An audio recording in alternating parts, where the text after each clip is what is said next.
You've probably heard of Simple Machines.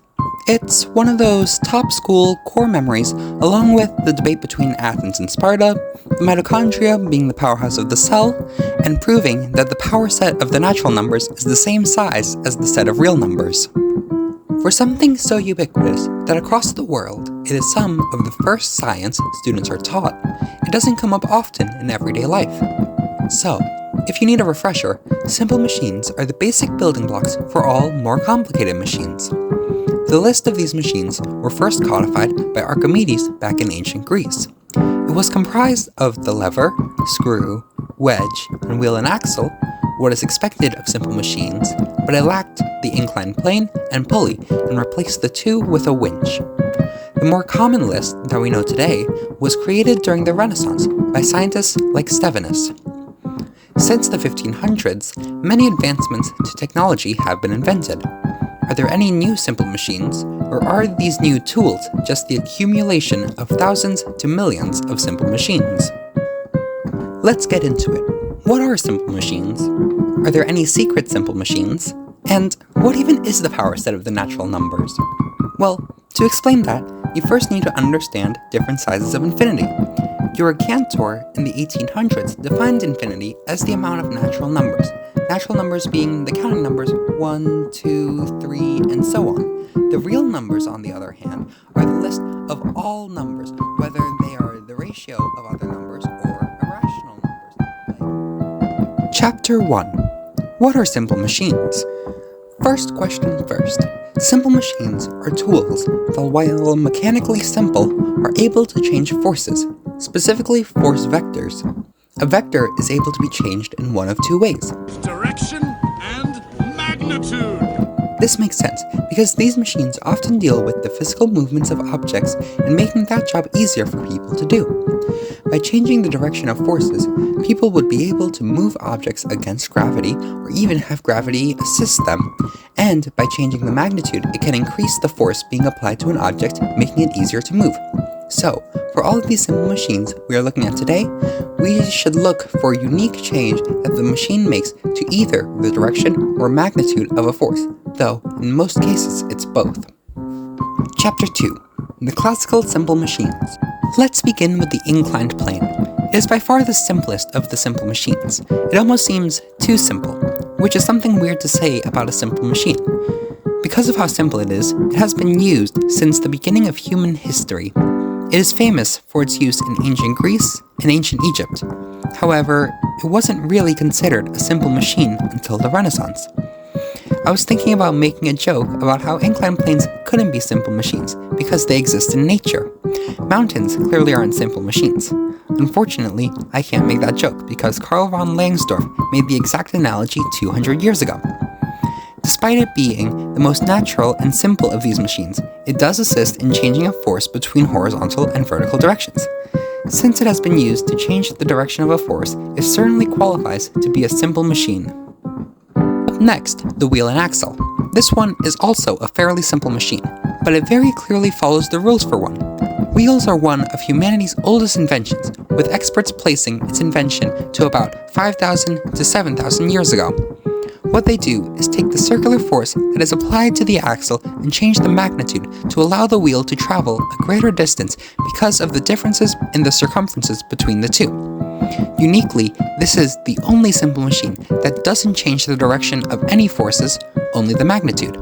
While some lists of simple machines include anything that spins as wheels, wheels should focus on the mechanical advantage of the wheel and axle system rather than between wheels, such as in gears.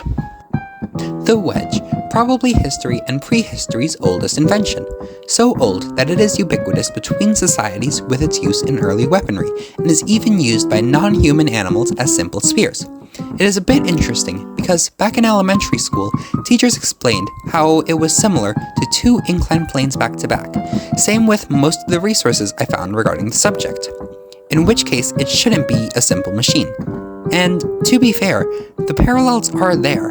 It is a naturally existing simple machine, provides mechanical advantage by changing the angle of the blade, and changes linear forces to perpendicular forces. However, the difference between an object acting upon an inclined plane and the wedge acting upon an object is different, which leads to distinct use cases of the two simple machines. The lever is next, and it is by far one of the most intricate simple machines. And it is so ubiquitous that there has probably never been a day where you haven't used a lever. These machines date back to ancient history, but were popularized by Archimedes when he said, "Give me a place to stand with a lever and I will move the whole world," or something like that. Unsurprisingly, it's a bit difficult to translate ancient Greek, and there have been hundreds of different quotes about Archimedes and his levers, some more accurate than others. There are three main parts to a lever, which are the fulcrum, the effort, and the load. And sidebar here, while the fulcrum is actually part of the machine, the load and effort both aren't, but every source I could find cites them as part of the lever or lever system. It should more accurately be the applied area and the load-bearing area. Back to the point at hand, the configuration of the parts of the lever doesn't change its classification of being a lever, but does change its class of lever. If the fulcrum is in the middle of the lever, it's a class 1 lever. If the load-bearing area is in the middle, it's a class 2 lever. And if the applied area is in the middle, it's a class 3 lever. Although the lever does work with some circular motion, it's primarily used to transform a vertical force into an anti-parallel vertical force. Pentultimately, the other paragon of simple machines. What list would be left without it? Wait, Archimedes didn't include pulleys originally? What do you mean he included a winch and not the pulley? No, they're not the same thing. Regardless, the pulley is simply put a simple machine. Like most of the other simple machines, it dates back to ancient history and has a strong connection with wheels. However, it cares about the movement of the rope rather than the wheel. In a pulley, the rotational motion of the wheel is not taken advantage of because it is simply the easiest way to reduce friction. Additionally, it is able to accrue mechanical advantage through compound pulleys and does primarily transform a vertical force into an opposite vertical force, but both forces do typically have some horizontal motion as well. Also, while I was researching this, I found out that some people consider belts to be pulleys, but like I mentioned before, pulleys primarily focus on the movement at both ends of the rope rather than the movement of the wheel. Belts and chains should not be considered pulleys.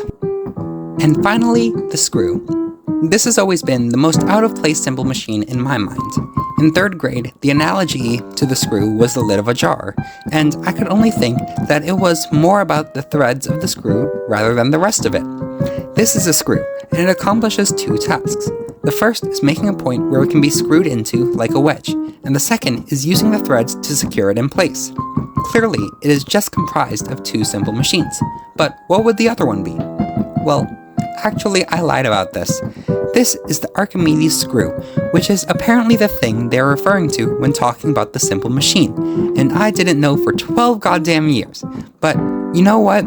I don't have a problem with it. It converts a rotational force into a linear force, so simply put, a simple machine. However, labeling it a screw can be confusing, so let's call it an auger, and we're done. Chapter 3. More simple machines? First up, gears. These, while having been created more recently than wheels, also have a long history, longer than even some of the simple machines I've talked about, at about 5,000 years ago. While they often get confused with the wheel and axle, they are different because while a wheel is only able to change magnitude, gears are also able to change direction. Additionally, gears care about the interlocking teeth between them to gain mechanical advantage, rather than taking advantage of the axle it's on. Just a note, when I'm talking about gears, I'm talking about spur gears, though some other types of gears, like miter gears and helical gears, are applicable to this as well. However, some gears, such as worm gears and gear racks, work much closer to screws, or augers. Next up is another big name, springs. Though they seem like a fairly simple machine, and elasticity has been an important tool for a significant part of human history, springs weren't invented until the 15th century. More interestingly, recently in the spring's history, it was proven to follow the requirements for simple machines, which are actually much more in depth than what I'm talking about in this video. Vindication! Despite it looking somewhat similar to the threads of a screw, it does take on a completely different role. It is able to produce a force that is directly anti-parallel to the force that is applied onto it. It honestly should be taught in school because it isn't something more complicated than other simple machines and can help students understand what makes a simple machine. If we're going to include springs, it at least makes sense to look at the other paragon of periodic perpetuity, the pendulum. While they were popularized for their use in clocks during the Renaissance, they were actually first used in ancient China to work as a sort of seismometer. This lever-like structure includes a weight at the end of a stick or rope to produce periodic motion, which is typically transmitted into gears. Now, could it all just be an in-between of gears and levers? Maybe, but I would argue against it. Here's why.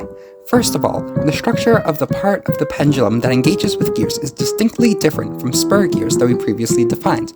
And like I mentioned with worm gears, not all things that interact with gears have to be gears, so its unique structure can make it something else. Additionally, it shouldn't be a lever because changing the dimensions of the pendulum only changes the time it takes rather than the amount of force it produces, and since it takes the vertical force of gravity and transmits it to the circular force in gears, it does follow the requirements to be a simple machine. Lastly, I mentioned it before, the winch. This machine would be distinct from a pulley because it transforms circular motion into linear motion. It is able to gain mechanical advantage through the circumference of the cylinder that the rope wraps around. This could also be considered a combination of two simple machines, this time the pulley and the wheel. But it remains distinct because it doesn't utilize the pulley to assist in its mechanical advantage. Instead, it often gains mechanical advantage similar to a wheel, though through the circumference of the winch. A machine that is comprised of others, like an axe, should be able to utilize mechanical advantage from each simple machine that it is composed of. Just the head of the axe wouldn't be useful for much of anything, and just the stick wouldn't be able to break wood. Only together, when their mechanical advantage combined exceeds that of any one alone, should it be considered a compound machine.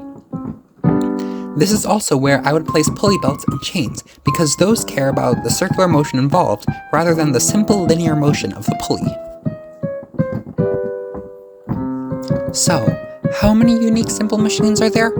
I guess it all depends on what's unique, what's simple, and what's a machine.